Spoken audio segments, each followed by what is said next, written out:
तर एकीकडे मुंबईसाठी आज अलर्ट आहे, दुसरीकडे मध्य रेल्वे हार्बर रेल्वे सेवा विस्कळीत झालेली आहे। पावसामुळे लोकल 20 ते 25 मिनिटं उशिराने धावतायत। मेल एक्सप्रेस गाड्यांचा सुद्धा खोळंबा झालेला आहे। पश्चिम रेल्वेवरची सेवा सुरळीत आहे। तर कालही रेल्वे सेवा चांगलीच फटका बसलेला होता। रेल्वे लोकलला मुसळधार पावसाचा चांगलाच फटका बसलेला होता। मध्य रेल्वे बराच काळ ठप्प होती। हार्बर रेल्वे सेवा सुद्धा बराच काळ ठप्प होती।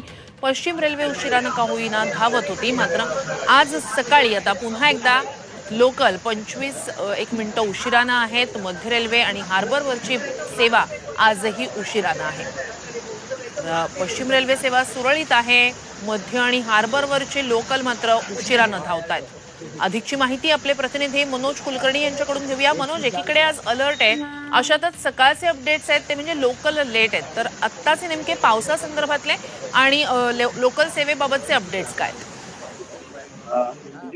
आज सुद्धा रेड अलर्ट देण्यात आलेला आहे। मुंबई आणि ठाणे परिसर असेल, कोकण असेल, या परिसरामध्ये रेड अलर्ट देण्यात आलेला आहे। यामुळे मोठ्या प्रमाणात पाऊस पडण्याची शक्यता आहे। रात्रभर तर पाऊस पडलेला आहे, परंतु सकाळी 5 ते 6 वाजेच्या दरम्यान जरा पावसाने थोडी उसंत घेतल्याचं पाहायला मिळतंय। याचाच परिणाम म्हणून सकल भागातलं पाणी जे रात्री साचलेलं होतं त्याचा सुद्धा निचरा झालेला आहे। रस्ते वाहतूक आता तरी चांगली आहे, सुरळीत सुरू आहे। लोकल ट्रेन असतील किंवा मेल एक्सप्रेस गाड्या असतील त्या मात्र उशिराने धावत असल्याचं पाहायला मिळतंय। मध्य रेल्वेच्या ठाणे ते कल्याणच्या दरम्यान मोठ्या प्रमाणात पाऊस झाला होता। रेल्वे ट्रॅकवर सुद्धा अनेक ठिकाणी पावसाचं पाणी साचलेलं होतं। त्यामुळे कल्याणकडे जाणारी असेल किंवा कल्याणकडून मुंबईकडे येणारी लोकल सेवा असेल ती 15 ते 20 मिनिटं उशिराने धावत असल्याचं पाहायला मिळतंय।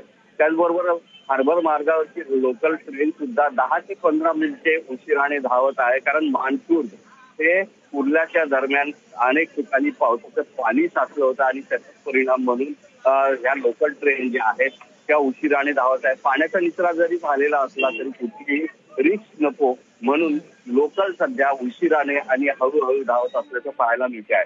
तर जे वेस्टर्न रेल्वे आहे ती सुद्धा 5 ते 10 मिनिटे उशिराने धावत असल्याचं पाहायला मिळते। आज सुद्धा रेड अलर्ट दिला आहे, त्यामुळे शाळा आणि महाविद्यालयांना सुद्धा सुट्टी देण्यात आलेली आहे।